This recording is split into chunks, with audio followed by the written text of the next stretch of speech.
به نظرت خدا کجاست؟ اون بالا، اون بالا. خیلی بالا که دستت نمیتونی بهش برسی. دست آن نمیرسه. دیگه کجاست؟ نشنیدید حالا میگن خدا همه جا هست؟ خدا همه چی رو میبینه. همه چی رو میبینه؟ همه ما رو میبینه هر کار میکنی؟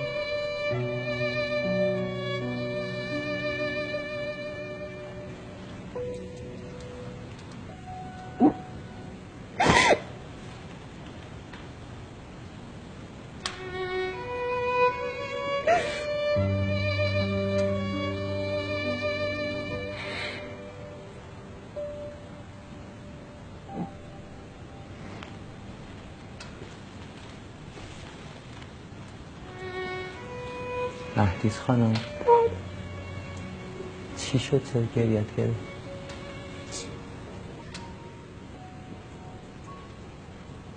خدا رو دوست داری؟ از همه چی بیشترش. تا حالا بهش گفتی؟ خیلی. میشه یه بارم الان برای ما بگی ما هم بشنویم ببینیم؟ به خدا خیلی خدا دوست دارم. سرتو بالا کن بگو خدا رو چقدر دوست داری؟ خیلی. از همه دنیا، از همه دنیا بیشتر دوست دارم.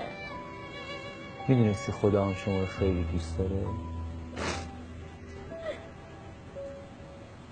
به نظر چرا خدا بنده هاشو دوست داره؟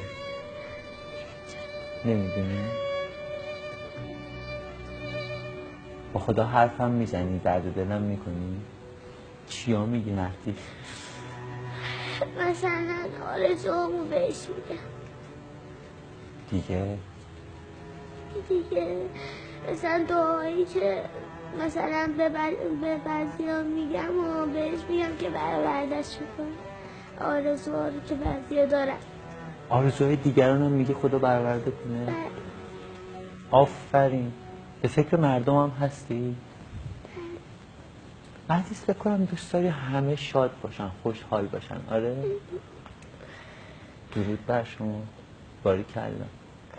به بیننده هامون بگو که تو ماه رمضان دعا کنید برای بیمارا. دعا کنید خدا به دعاتون گوش میده.